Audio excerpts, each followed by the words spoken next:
Foreign taxation revision में आपका स्वागत है। और आज हम एनआर से रिलेटेड जो सेक्शन रिमेनिंग रह गए थे उसको हम देखने वाले हैं, like section 1048A-B-C and 115BB-A। So without any delay let's start today class. सबसे पहला हमारा सेक्शन है 115BB-A, जो कि बात करता है आपका special provision for computing tax on NR sportsman और स्पोर्ट्स एसोसिएशन। पहला आपका इस सेक्शन में जो सबसे पहला प्रोविज़न है वो आपको बोलता है eligible SSC and special rate of tax के बारे में। एलिजिबल एसएससी आपके दो होते हैं, जो भी आपको विच player should I name, okay Maxwell. तो अगर मान लो कि Maxwell was playing world cup in India, अब मैक्सवेल को दो टाइप की चीज़ें हो सकती हैं। समटाइम्स दैट हैपन्स कि उनको मैच की फ़ीस मिलती होगी, मैच की फ़ीस, एंड ऑल्सो कभी कभी वो मैन ऑफ द सीरीज़ या मैन ऑफ द मैच बन गए तो इसकी भी फ़ीस मिली होगी। और मैक्सवेल को इसके साथ साथ समटाइम्स जो स्पोर्ट्स वाली मैगजीन्स होती हैं या जो स्पोर्ट्स, अगर आप न्यूज़ भी देखते होंगे तो स्पोर्ट्स का एक अलग पेज आता है, जैसे स्टॉक मार्केट का अलग पेज आता है, स्पोर्ट्स का एक अलग पेज आता है। और अगर आपने कभी न्यूज़पेपर में एडिटोरियल देखा होगा तो एडिटोरियल में समटाइम्स पॉलिटिक्स के बारे में कोई एक कुछ भी एडिटोरियल वाले पेज में या तो पॉलिटिक्स के बारे में डिस्कशन होता है या समटाइम्स स्पोर्ट्स के बारे में डिस्कशन होता है। तो वो जो जर्नल लिखे जाते हैं इनमें, चाहे वो किसी न्यूज़पेपर में लिखे जाते हों या किसी मैगजीन्स में लिखे जाते हों, इनके लिए भी ये न्यूज़पेपर या मैगजीन वाले ना कभी कभी किसी स्पोर्ट्समैन को पकड़ते हैं और उनको बोलते हैं कि आप इस पे अपना विचार बताइए या फिर आप इस पे हमें कुछ लिख के दीजिए कि आप इस पे क्या कहना चाहते हैं। कुछ अगर गेम में चेंज हो गया बीच में, मुझे उतना नॉलेज नहीं है, बट कुछ तो गेम में चेंज आया था जिसके लिए सब बोल रहे थे कि कोहली इज सपोर्टिंग दिस और समथिंग लाइक दैट। सो इस टाइप की भी जो भी चीज़ें होती हैं जिसके लिए मैगजीन्स या न्यूज़पेपर वाले कंसल्ट करते हैं इन स्पोर्ट्समैन को और उनको बोलते हैं कि आप हमें लिख के दीजिए। तो तीन टाइप के इनकम अराइज होते हैं यहाँ पे। आपको मैच की फ़ी मिलती है, आपको मैन ऑफ द मैच या मैन ऑफ द सीरीज़ के लिए भी जो भी प्राइज़ मनी या कुछ भी फ़ी मिल रही है, और साथ में आप यहाँ पे जब आप जर्नल वगैरह लिखते हैं तो भी आपको फ़ीस मिलती है। इसके साथ साथ शायद if I am not wrong तो पैट कमिंस ने अभी एक बोट का या किसी कंपनी का तो ऐड किया है, तो इसके लिए उनको एडवर्टीजमेंट के लिए भी फ़ी मिलती होगी।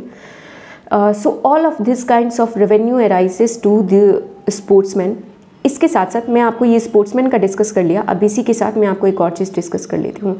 जैसे मान लो इंग्लैंड क्रिकेट बोर्ड है, ईसीबी है, जब अगर इंडिया और ईसीबी के बीच मैच हुआ, समटाइम्स कोई सीरीज़ भी चलती है ना, नॉट कंसिडरिंग वर्ल्ड कप, मैं कह रही हूँ कि कभी कभी टेस्ट सीरीज़ या T20 या ODI भी चलता है। तो क्या होता है, मान लो अगर BCCI ने यहाँ पे बुलाया अगर ईसीबी को कि आप अपने प्लेयर्स को भेजिए, हम मैच कराना चाहते हैं, तो ये इनके प्लेयर्स को सबसे पहले इनके प्लेयर्स को मैच की फ़ीस देगी। आपको पता होगा ना कि प्लेयर्स को मैच की फ़ीस मिलती है। इसके साथ साथ कंट्रोल बोर्ड जो है, जो भी क्रिकेट कंट्रोल बोर्ड है, उसको भी BCCI कुछ फ़ीस दे रही होगी क्योंकि इन लोगों ने इन्वाइट किया हुआ है बाहर के कंट्रोल बोर्ड को, क्रिकेट बोर्ड को। इस टाइप के कुछ रेवेन्यू यहाँ पे स्पोर्ट्समैन को अराइज होते हैं और स्पोर्ट्स एसोसिएशन को भी अराइज होते हैं। तो हमारा जो सेक्शन है ना 115BB-A, ये आपका दो चीज़ों के लिए बात करता है। पहला बात करता है स्पोर्ट्समैन को जो भी रेवेन्यू अराइज होती है, और दूसरा स्पोर्ट्स एसोसिएशन को जो भी रेवेन्यू अराइज होती है। तो एलिजिबल एसएससी मुझे आपको बताना था, तो एलिजिबल एसएससी तो ये हो गए, जो भी स्पोर्ट्स एसोसिएशन है और जो प्लेयर्स हैं ये एलिजिबल एसएससी हो गए। इनके साथ साथ हमें दो चीज़ों का ध्यान रखना चाहिए कि ये जो एसएससी हैं वो रेसिडेंट ना हो। ये एसएससी रेसिडेंट नहीं होना चाहिए। This will not apply to Sachin Tendulkar, this will not apply to अगर कोई सिटीजन ऑफ इंडिया है। सिर्फ रेसिडेंट से मतलब नहीं है, अगर आप सिटीजन ऑफ इंडिया हैं तो भी आपके ऊपर ये सेक्शन अप्लाई नहीं होगा। और मतलब इन शॉर्ट अगर मैं बोलूँ कि अगर आप एक एनआर हैं और अगर आप एक स्पोर्ट्समैन हैं या फिर आप कंट्रोल बोर्ड हैं, कोई स्पोर्ट्स एसोसिएशन है, तो उनके ऊपर ये सेक्शन अप्लाई होता है कि अगर आपको इस टाइप की इनकम अराइज होती है then your tax rate would be 20%। अब आ जाते हैं हम थोड़ा सा अपने सेक्शन में, देखते हैं कि क्या लिखा है। वह total income of an SSC referred in column 2, ये एसएससी हैं, includes income referred in column 3, और ये इनके लिए इनकम लिखी हुई है जो कि मैंने आपको समझा दिया। Such income would be chargeable to tax at the rate 20%, जो टैक्स रेट होगा वो 20% होगा। पहला आपका बात करता है SSC sportsman including an athlete who is not citizen. मैंने आपको बताया जो सिटीजन नहीं हो इंडिया को, जब सिटीजन नहीं है तो ऑब्वियसली रेसिडेंट भी नहीं होंगे, and is a non resident, citizen नहीं होने चाहिए और एनआर भी होने चाहिए। Income receive by way of, अब इनकम किन किन तरीक़ों से रिसीव होता है।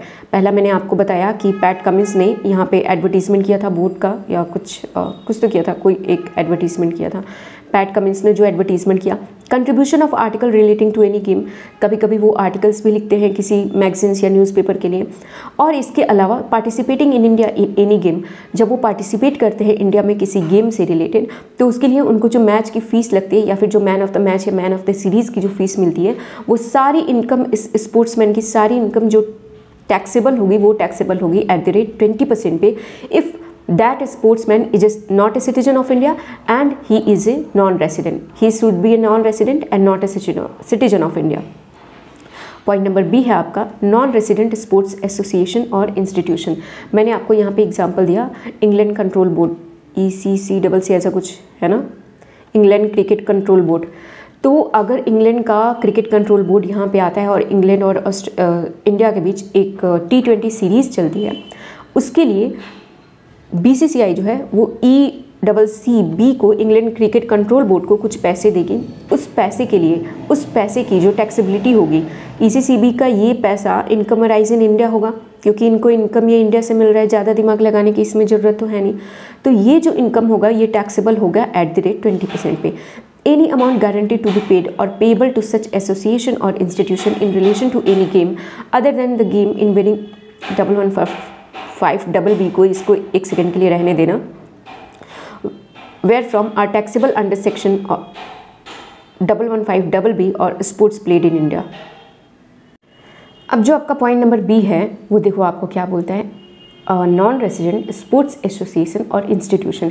यहाँ पे एसएससी कौन से हो गए, कोई एनआर हो गया, एक स्पोर्ट्स एसोसिएशन जो कि एनआर है, ठीक है। जहाँ पे मैंने एग्जांपल लिया कि England cricket control board ECCB का एग्जांपल लिया। यहाँ पे इंग्लैंड और इंडिया के बीच एक ODI सीरीज़ चलती है और इस ODI सीरीज़ के लिए अगर ये लोग इंडिया में इन्वाइट हुए हैं तो यहाँ पे BCCI को, यहाँ पे ECCB को कुछ पैसे देने पड़ते हैं। Understood my point. तो यहाँ पे अगर ये मेरा SSC है तो उसकी जो टैक्सेबिलिटी होगी, any amount guaranteed to be paid और पेबल टू सच एसोसिएशन और institution in relation to any game, bracket की बात अभी छोड़ दो, और स्पोर्ट्स प्लेड इन इंडिया। तो अगर आप एक स्पोर्ट्स एसोसिएशन हैं और अगर आप इंडिया में आते हैं कोई game in relation to any game और स्पोर्ट्स प्लेड इन इंडिया, और अगर आपको यहाँ के स्पोर्ट्स एसोसिएशन से कुछ फीस मिलती है, then that amount should be taxable at the rate 20% under section 1115BA। अब मैंने ब्रैकेट छोड़ने को ये बोला कि ब्रैकेट अब हम पढ़ते हैं, other than a game the winning where from are taxable under section 1115BB। कहने का मतलब है कि जो लॉटरी और पजल्स वगैरह ये भी एक टाइप की गेम होती है, तो इनसे जो इनकम अराइज होती है वो 1115BB में टैक्सेबल होगी, जो कि 30% पे टैक्सेबल होती है। उसकी टैक्सेबिलिटी यहाँ पे अराइज नहीं होगी। And entertainment who is not a citizen of India and is a non resident, any income receive और receivable from his performance in India.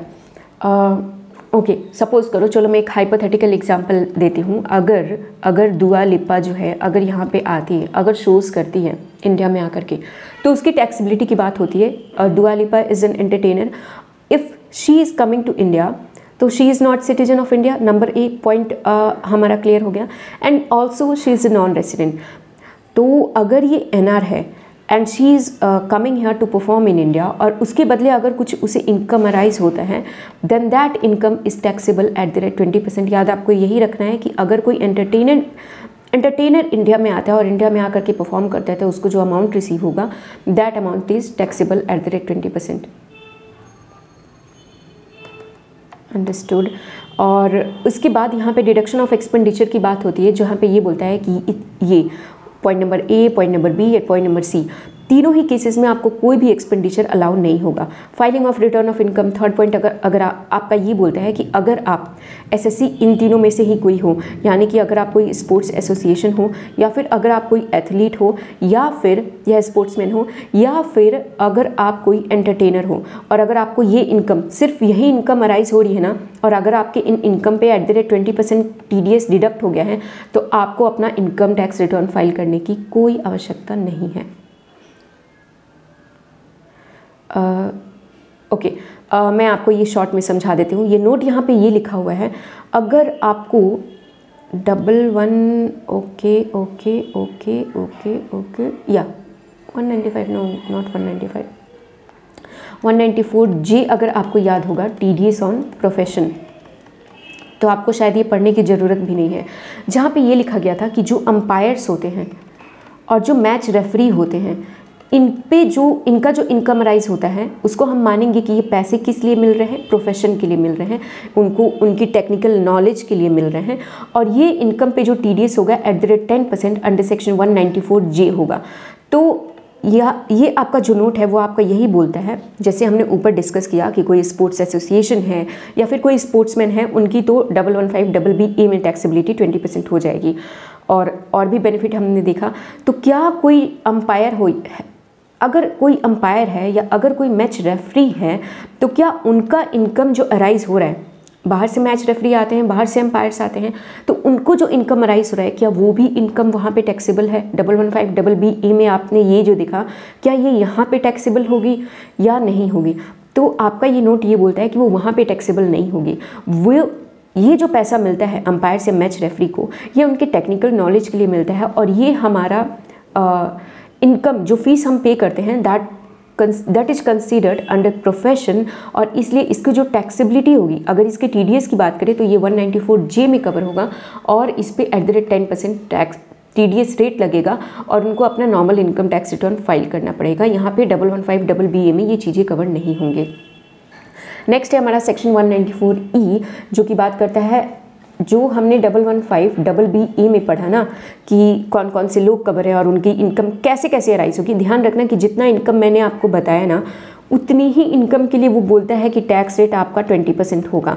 But अगर इससे ज़्यादा अगर कोई इनकम है, कोई अदर इनकम आपको अराइज हो रही है apart from these income which I have already discuss, तो उसके ऊपर नॉर्मल प्रोविज़न लग जाएगा, और फिर आपका रिटर्न ऑफ इनकम फाइल करना मैंडेटरी हो जाएगा। ये दो चीज़ें याद रखना।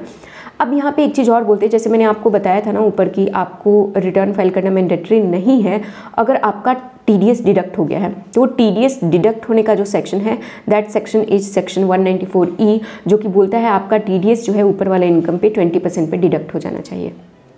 नेक्स्ट है हमारा सेक्शन 1048, 1048A और B और C, तीनों ही सेक्शन आपस में रिलेटेड हैं। Income on sale of crude oil by foreign company exempt in certain cases. Section 1048, income received in India in Indian currency on account of sale of crude oil or any other goods or rendering of services as may be notified by central government in this behalf to any person in India. ये foreign company हटा दो, this is not relevant. 1048 जो है, देखो मैं आपको बताता हूँ, यहाँ पे हमारी सेंट्रल गवर्नमेंट है, यहाँ पे हमारी कोई भी गल्फ़ कंट्रीज़ UAE में ही आई थिंक ज़्यादा ऑयल प्रोडक्शन होता है, ठीक है। So we are taking example of UAE। सो UAE और सेंट्रल गवर्नमेंट में क्या हुआ, एक एग्रीमेंट हुआ जहाँ पे सेंट्रल गवर्नमेंट ने हमारी ये कहा कि आप एक काम करिए, आप आके हम आपसे 10 साल के लिए एग्रीमेंट कर लेते हैं, और इस 10 साल तक आप हमें तेल का अभी जो रेट चल रहा है वो @10 चल रहा है, ठीक है। मैंने मान लिया पर बैरल होता है ना, या तो इसके ये नहीं कि अभी बोल देना कि नहीं 10 नहीं 1000 होता है या कुछ भी, वॉट एवर इट इज़। मैं एक एग्जांपल ले रही हूँ कि 10 पर बैरल अभी तेल का रेट चल रहा है, तो हम आपसे एक एग्रीमेंट कर लेते हैं कि आने वाले 10 साल तक आपको पता है कि ये तेल का रेट कभी 10 होगा, कभी ये 15 हो जाएगा, और कभी ये 14 हो जाएगा, फिर ये 12, फिर 8 भी हो सकता है, और फिर ये अचानक से 20 भी हो जाएगा, depend on the economic situation, political situation all over the world कैसे हैं, इन पे ये रेट्स फ्लक्चुएट करते हैं। तो गवर्नमेंट ने एक एग्रीमेंट किया इन ऑयल कंपनीज से कि हम आपसे एक एग्रीमेंट करते हैं कि आने वाले 10 साल तक आप हमें तेल प्रोवाइड करिए, आप ही हमें प्रोवाइड करिए। तो इन कंपनी को एक ये हो गया कि 10 साल तक तो हमें रेवेन्यू मिलना है, बट ये जो आप आज जो आपका रेट है ना 10 रुपये 10 रुपीज़ पर बैरल, इसको हम रिड्यूस करके 8 रुपीज़ पर बैरल कर देते हैं, बट आपको 10 साल की रेवेन्यू की गारंटी देते हैं। तो ये कंपनीज़ रेडी हो गई, बट ये कंपनीज़ रेडी हुई इसके लिए ये कुछ कंडीशंस लेकर के आई कि हम आपको ये चीज़ें दे रहे हैं तो हमें टैक्सेशन में कुछ एग्जम्पशन चाहिए। उसी के लिए आपका इंट्रोड्यूस हुआ सेक्शन 10 सब सेक्शन 48, जिसमें ये कहा गया कि अगर सेंट्रल गवर्नमेंट और यहाँ पे ऑयल कंपनी के बीच इन नेशनल इंटरेस्ट अगर कोई एग्रीमेंट होता है और उस एग्रीमेंट के अंदर मान लो अगर कोई कंपनी ABC जिससे सेंट्रल गवर्नमेंट का एग्रीमेंट हुआ है और DEF अगर आ करके तेल बेचती है तो ये DEF के लिए एप्लीकेबल नहीं होगा। मैंने कहा कि सेंट्रल गवर्नमेंट और जिस कंपनी के बीच ये एग्रीमेंट हुआ है इन नेशनल इंटरेस्ट, और अगर ये कंपनी आके इंडिया में अपना तेल बेचती है तो उस पर हम टैक्स नहीं लगाएंगे, दैट विल बी एग्जेम्प्ट। यहाँ तक तो आपको समझ में आ गया होगा। और ये जो गुड्स और सर्विसेज, रेंडरिंग ऑफ गुड्स और सर्विसेज, ये इसी से रिलेटेड कोई भी गुड्स और सर्विसेज अगर अदरवाइज रेंडर होते हैं तो as may be notified by central government provided that, यहाँ पे आपको समझ में आ जाएगा, receipt of such income in India by foreign company is pursuant to an agreement. एक एग्रीमेंट एंटर होना चाहिए इस इनकम को रिसीव करने के लिए, और arrangement enter into bye the central government. कोई एग्रीमेंट या कोई अरेंजमेंट होना चाहिए जो जिसमें सेंट्रल गवर्नमेंट और कंपनी के बीच ये तय हुआ हो by the central government, having regard to the national interest. दूसरा पॉइंट यहाँ पे ये है कि ये नेशनल इंटरेस्ट के से रिलेटेड ये एग्रीमेंट होना चाहिए। The foreign company is not engaged in any activity other than receipt of such income. दूसरा कंडीशन यहाँ पे ये लगाते हैं कि आप तो यहाँ पे आ गए तेल बेचने और साथ में आपने यहाँ पे आकर के अपना एक कंस्ट्रक्शन का बिजनेस भी शुरू कर दिया, तो हम आपको ये बेनिफिट नहीं देने वाले हैं। हम अपने नेशनल इंटरेस्ट के लिए आपसे ये सौदा कर रहे हैं, तो आप सिर्फ आकर के तेल ही बेचिए, कोई और बिजनेस हमारी कंट्री में मत करिए। I hope you understood this point. अगर 48 समझ में आ गया तो अभी आपको फटाक से 48A भी समझ में आ जाएगा। Income from crude oil exempt in certain cases. अब हुआ क्या, जब ये मान लो ये सेंट्रल गवर्नमेंट हो गई, ये UAE की कंपनी हो गई, ABC हमने लिया था, और ये UAE की कंपनी जब इंडिया में आई तो मान लो कि अगर हमारा रिक्वायरमेंट जो है, मुझे एग्जैक्टली इसका कुछ टेक्निकल आइडिया नहीं है कि रिक्वायरमेंट हमारी कितनी है, मैं मान लेती हूँ कि इंडिया में जो रिक्वायरमेंट है वो 100 बैरल है, फॉर एग्जाम्पल 100 बैरल रिक्वायरमेंट है।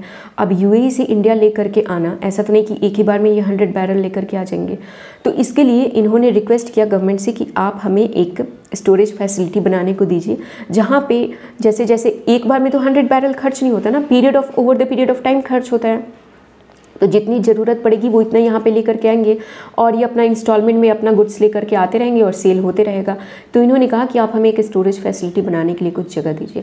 गवर्नमेंट इस पे तैयार हो गई, और तैयार होने के बाद एक बार फिर से गवर्नमेंट और इस कंपनी के बीच एक और एग्रीमेंट होता है। एग्रीमेंट ये होता है कि अगर आप एक कंपनी है जिसने स्टोरेज फैसिलिटी बनाई है क्रूड ऑयल के लिए, और इस स्टोरेज फैसिलिटी से आप इधर इंडिया में सेल कर रहे हैं, तो आपकी ये जो इनकम अराइज हो रही है वो इनकम एग्जेम्प्ट हो जाएगी, प्रोवाइडेड दैट में पहले वाले पॉइंट में चले जाइए कि आपकी और सेंट्रल गवर्नमेंट के बीच यहाँ पे एक एग्रीमेंट होना चाहिए, और ये एग्रीमेंट जो है वो नेशनल इंटरेस्ट में होना चाहिए। 2 पॉइंट जरूरी है। मैं आपको एक बार पढ़ के बता देती हूँ। इनकम अक्रूइंग और rising on account of storage of crude oil in facility in India and sale of crude oil there from to any person resident in India, foreign company and agreement should be notified by the central government in national interest। और ध्यान रखना, मैं ना एक और बात आपको बोलना चाहूँगी कि ये जो इन कंपनी को जो इनकम रिसीव होगी ना वो इंडियन करेंसी में होगी। ऑब्वियसली वो इंडियन करेंसी में होगी। जब इंडिया में सेल कर रहे हैं तो सारे लोग उनको INR ही देंगे, तो कंडीशन एक यहाँ पे ये भी लगाया गया कि आपको INR में अमाउंट रिसीव हो रहा है। और प्रोवाइडेड दैट में storage and sale by the foreign company is pursuant to an agreement, आगे नहीं पढ़ूंगी, having regard to national interest, राष्ट्रीय हित में होना चाहिए। 1048 हमने देख लिया। अब देखते हैं 1048B। Income from sale of left over stock of crude oil from facility in India after the expiry of agreement. देखो हुआ क्या, अब मैंने कहा कि यहाँ पे स्टोरेज फैसिलिटी बन गई, यहाँ पे हमने तेल रख लिया, हमारा 10 साल का एग्रीमेंट था ना। अब 10 साल का एग्रीमेंट ये 2010 में सपोज करो एग्रीमेंट हुआ, तो 2020 में ये एक्सपायर हो जाएगा एग्रीमेंट। बट हो सकता है, क्योंकि आप एग्जैक्ट रिक्वायरमेंट कितनी होगी एक कंट्री को ये आप पता नहीं लगा सकते, हो सकता है आपने लगाया भी तो वो उससे कुछ ऊपर नीचे हो सकती है। तो सपोज करो कि एग्रीमेंट एक्सपायर हो गया और इसके बाद से यहाँ पे कुछ 50 बैरल का ऑयल अभी क्रूड ऑयल बचा हुआ है, या फिर हमने 10 साल का एग्रीमेंट तो किया था but due to some reason हमें बीच में ये एग्रीमेंट ब्रेक करना पड़ा। 5 साल के बाद 2015 में हमें ये एग्रीमेंट ब्रेक करना पड़ा। तो दोनों ही कंडीशन को यहाँ पे डिस्कस किया गया है। यहाँ पे ये बोला गया है कि या तो एग्रीमेंट टर्मिनेट होता है या फिर एग्रीमेंट जो है एक्सपायर हो जाता है। दोनों ही केसेस में जो लेफ्ट ओवर जो बचा हुआ तेल अगर आप स्टोरेज फैसिलिटी जो है अगर आप उससे सेल करते हैं तो फिर इस सेल पे जो आपको इनकम अराइज होगी वो इनकम एग्जेम्प्ट हो जाएगी। अंडरस्टूड। नेक्स्ट आपका आता है 1048C, exemption on income arising to Indian Strategic Petroleum Reserve Limited on replenishment of crude oil. यहाँ पे ये बोलते हैं कि देखो मैं आपको बताती हूँ, ये आपका स्टोरेज फैसिलिटी हो गया और यहाँ पे है यूएई, ये आपका इंडिया है। ओके, अब यहाँ से तेल लेकर के आना, ये स्टोरेज फैसिलिटी आपको क्या लगती है, या आपके किसी गोडाउन की तरह होता होगा? नहीं, ये बहुत बड़ा होता है, एरिया में बहुत बड़ा होता होगा, अंडरग्राउंड होता होगा, वैसे होता होगा ना। तो इसको बनाना, तेल लेकर के आना, तेल को अच्छे से रखना, मान लो 10 साल का एग्रीमेंट है तो 10 साल तक इस तेल को अच्छे से रखना पड़ेगा ना। सोचो तेल में अगर एक माचिस की तिल्ली भी चली गई तो फिर क्या होगा।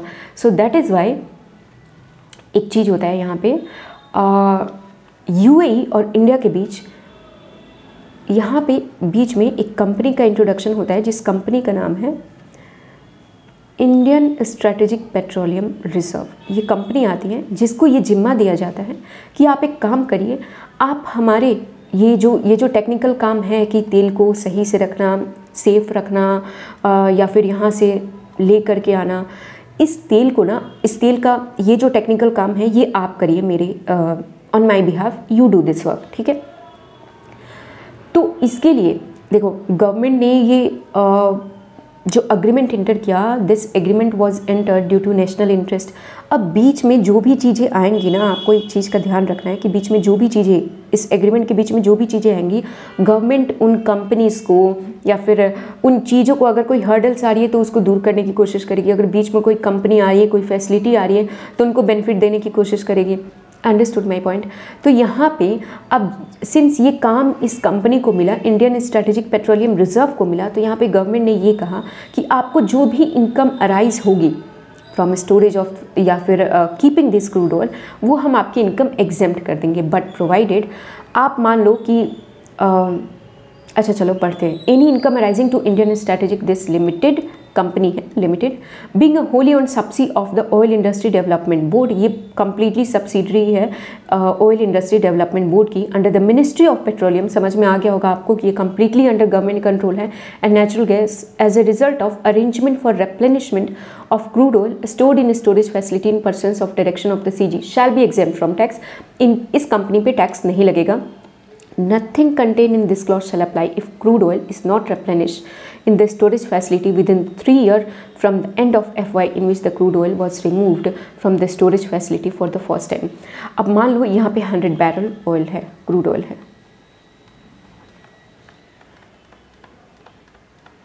यहाँ से 50 बैरल निकाला जाता है। ओके, अब बोल रहे हैं ये 2010 में अगर निकाला गया, मैं 2010 इसलिए ले रही हूँ ताकि कैलकुलेशन में इजी हो। 2010 में अगर निकाला गया तो ये बोल रहे हैं कि जितना हमने यहाँ से निकाला उतना हमारा यहाँ से ले करके आए और यहाँ पे फुलफ़िल कर दें, मतलब जितना हमने खाली किया उतना आप भर दें विद इन 3 ईयर। 3 ईयर का मतलब क्या हो गया, 2013 तक आप इस ऑयल को फिर से रीफिल कर दें, तभी आपका ये इनकम एग्जेम्प्ट होगा, अदरवाइज़ आपका इनकम एग्जेम्प्ट नहीं होगा। यही आपके कुछ पॉइंट्स जो थे वो बचे हुए थे, जो हमने ये पढ़ा था ना special provision for non resident, उनमें यही 2-3 सेक्शन बचे हुए थे जो मैंने सोचा एक अलग से क्लास डाल दूँगी। आई होप कि आपको समझ में आ गया होगा। And yes, thank you so much for watching. I will see you in my next video. Take care of yourself and bye.